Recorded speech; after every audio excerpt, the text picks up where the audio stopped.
It took me blood, sweat, tears, pep talk, a tablespoon of imposter syndrome to have the current portfolio that I have. Hey everyone, welcome back to my channel. My name is Rachel and I'm a product designer, also popularly known as UX designer or a UI UX designer. And today we're going to be talking about how to stay sane while job hunting. If you know anything about the current job market, you know that the market right now is tough, and it has been for the last 1 to 2 years. And that is due to a lot of different factors. So I'm going to be splitting this video into 4 parts. So first of all, we're going to be talking about dealing with rejection and how to deal with rejection. Second part, we're going to be talking about the market. What is the market like currently? And the third part, we're going to be talking about what to do while you're job hunting, how to stay sane, or at least how I am staying sane. And the fourth part, we're going to talk about continuing the job search and just best practices to best improve job search. Rejections and how to deal with rejection. So if you have been applying for jobs and you've been getting rejected a lot, especially when you know you're good, you have the experience, you have a portfolio that shows what you can do, you have the skills, but you just keep getting rejected. First of all, take each rejection. Again, this is easier said than done. There are some days after each rejection I just lie in bed and cry, but take each rejection as one more practice run. And also note that there are different factors that contribute to rejection. It could be experience for the job, it could be your under experience, it could be you don't fit into team's culture, and a lot more things that just contribute to rejection. So take each rejection as, okay, this one more role was just not meant for me. And it's easier said than done, especially after you've put in so much effort, you've gotten through the first interview stage, second interview stage, and you finally arrive at the last stage, and then you get rejected. Become better with interviews after you've done a number of interviews. So just take it as one more practice run. So next thing we're going to be talking about is the market. So what is the market like currently? So if you've done your research, or if you have not, you know that the market currently has not been favorable. In the last 1 to 2 years, a lot of big companies have laid off their staff, especially fan companies.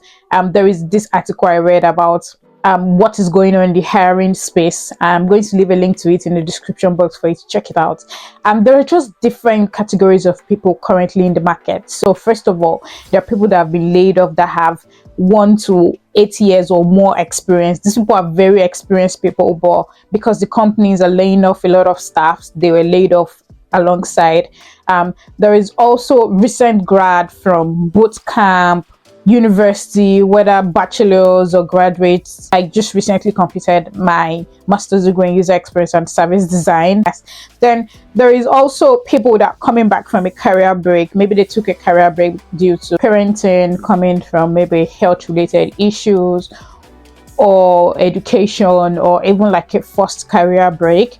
And there's also people that transitioning into tech or into UX. Believe it or not, a lot more people are still transitioning into UX from one other career. And there's like a mix of 1 or 2 of this. And there are also like people looking for a new role. They're currently where they are currently, they feel it's time to move and they're looking for like a new role. Now let's get to the tea, which is like the most important part. What should you do while you're searching? How to stay sane? I mean, it's enough that you get rejections, especially rejections that you get like 15 minutes after submitting like your CV. You're like, what exactly did I do wrong? They're sending me a rejection 15 minutes after submitting my CV.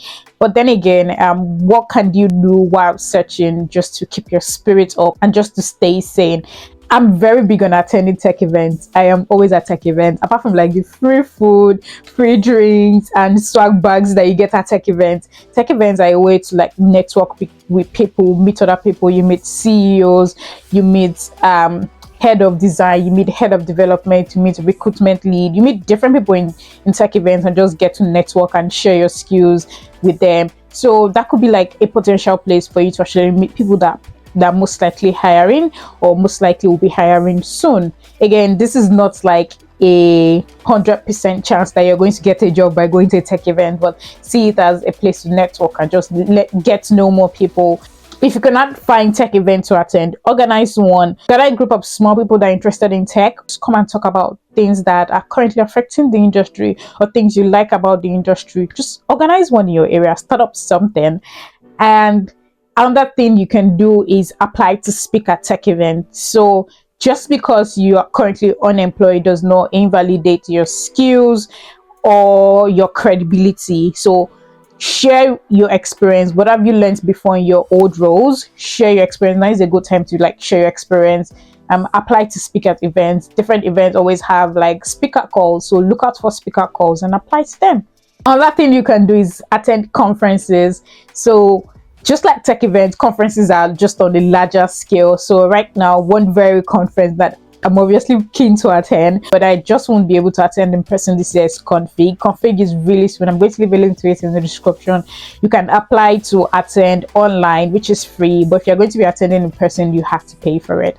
There is also Hatch Conference. This conference is like the conferences of the conferences. I've mentioned this in my wish list video, and Hatch Conference is an invite only conference, so you need to be a senior designer and you need to apply for like an invite before you can get in. There is also Raecreates conference. I am going to leave a link to it in the description, so just look out for conferences that you can attend. You necessarily do not have to attend in person. If you cannot afford it, you can just attend to apply it online, which is most times always free. This is also the time to try out new software. There is a lot of new software coming out right now, and as a designer you want to keep your skills high whether you're in a job or not. So on my list of new tools that I really want to try is this Spline AI.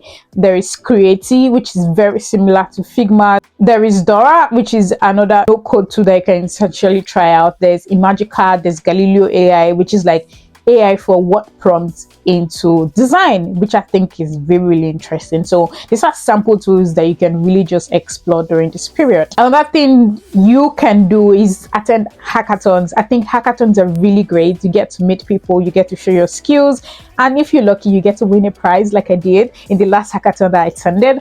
And it's just a fun way to meet new people and just flex the skills that you have. So look for a hackathon in your area or just look for one online. Also look beyond Figma skills and learn other professional and soft skills. There's this article I read on LinkedIn by Humble Jeff. I'm going to leave a link to it in the description, and it gives like a list of things that you should look to do rather than just learning Figma skills. Not saying that Figma skills are not important, but there are other skills that are really important, soft skills and professional skills that you need to learn. So I'm going to leave the link in the description for you to check it out. Try out new things outside of your career path. So new things like cooking, try out a new sport. I learned how to skate this year, and it's something I'm really excited about, and I can add to my I know how to do this. So try out a new sport, try out knitting, just try out things outside your regular career path. It will be fun to see what you can do. Work on your passion project. This is the period where you can work on your passion project, those projects that you've left on the back burner, those ideas that you've had, and you feel like this is the time to work on it. Collaborate with a developer and see how that passion project can go beyond a passion project or maybe into building a startup. Consider freelancing design or part-time job opportunities outside of tech. So just because the tech industry is really tough right now, it might be a good chance to consider other roles outside of tech if finance is a problem. Think of other ways that you can apply what skills you have right now to other industries and maybe take up a part-time role. If finance is not a problem, that means you're very rich. Or maybe when you're laid off, you got a huge severance pay. Now is the time to do something I found that's called fun employment. So fun employment means taking out this time to sort of travel the world. And I've seen some people travel the world, and it's always very exciting, especially since you come from that experience changed and you learn new things on and off your travels. Also consider content creation. A lot of people have gone from leaving their 9 to 5 to take content creation full-time. At the beginning, you might not want to take content creation full-time, but consider content creation is a way to share what you've learned so far in the industry and how that can help new people or just people upcoming into the industry. If you are one stage ahead of somebody, then your voice is needed, and your voice is very important to just somebody that might just need to hear what you have to say.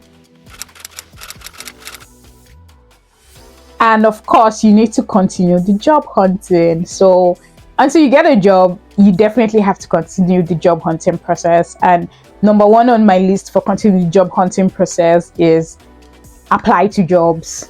even if you feel that you are not skilled enough, or you feel like you don't essentially match all the criteria, still apply. Women, most especially women in tech. I was at tech events last week, and one of the things that came up is how women need to fit the criteria by 80% before they apply to jobs, while men don't do that. Once they see that they can do one or two things on the job description, they apply anyway. So this is it, apply anyway, whether you think you fit or not. Who knows, you might get an interview, so it doesn't hurt.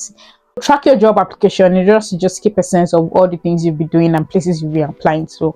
I use Teal to track my job application, and I'm going to leave a link to it in the description box if you're interested. And I love how it sort of prompts me and gives me suggestion on what to do at each step of the way, from applying to interviewing to negotiating, and just different steps of the way. It also has a list of all of the jobs I've applied to, their job description and everything. I really like Teal just because earlier on I used to screenshot the entire job description just so I can always come back to it, but with Teal everything is just saved right in Teal, and that is really, really helpful. This is debatable, but I found that CVs that created off Figma, and I did a test with the ATS I could find online, and I realized that it could not read most of what was in my CV, and the ones that could read it had all of the text jumbled up together and not in a very good way.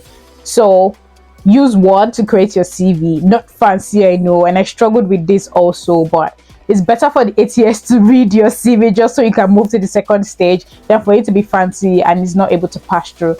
Portfolio. Obviously, apart from your CV, you need your portfolio to apply to jobs. So now is the time to update your portfolio or redesign your portfolio if you have time. I did see a post somewhere that said if you need to design a portfolio to fit each role, and I'm like, what? Design a portfolio for each role?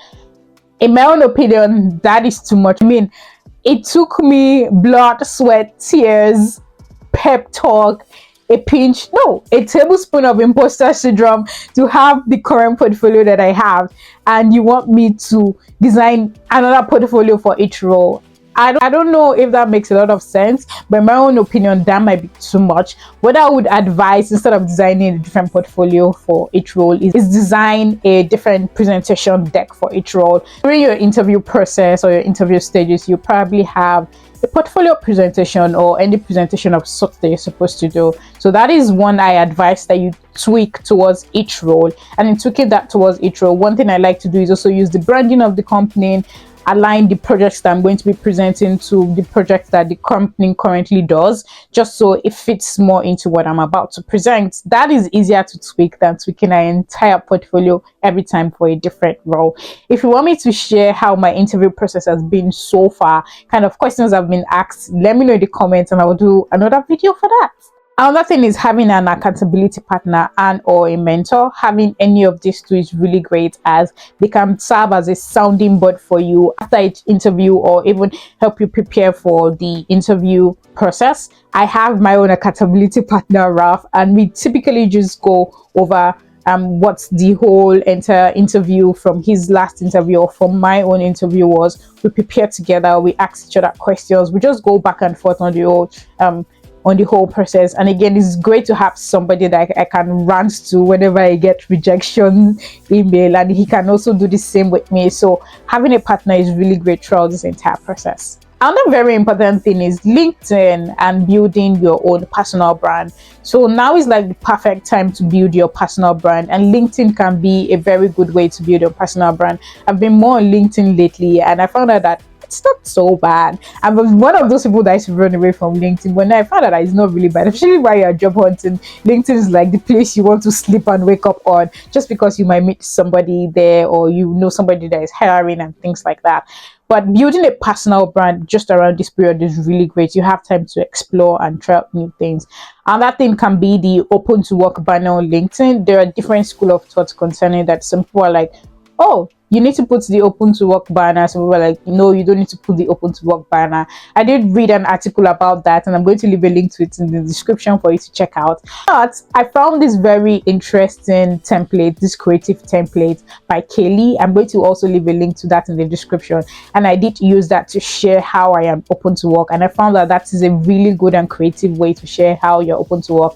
That post got a lot of impressions, and I got a very good comment on how I sort of approached that. So that could be an option for you to share how you're open to work. And of course, very, very important, commit everything, all of your plans before the interview, during the interview, after the interview. Every plans that you have, commit everything into God's hands. Jeremiah 29:11 says, "For the plans I have towards you are plans of good and not of evil, to give you a future and a hope," or even an expected good end in some versions. So God has plans for you, and even if you think some places don't work out right now, just know that He has somewhere prepared for you that you cannot even imagine or even foresee. We got this. Wishing you all the very best in your job hunt. And if you think this video was helpful, let me know in the comment section. Also, let me know in the comment section what type of videos you want me to do next. I'm happy to share my interview process so far, or my portfolio, or my presentation deck. Let me know in the comments, and I'll see you in my next video. Don't forget to be kind. Bye. Peace.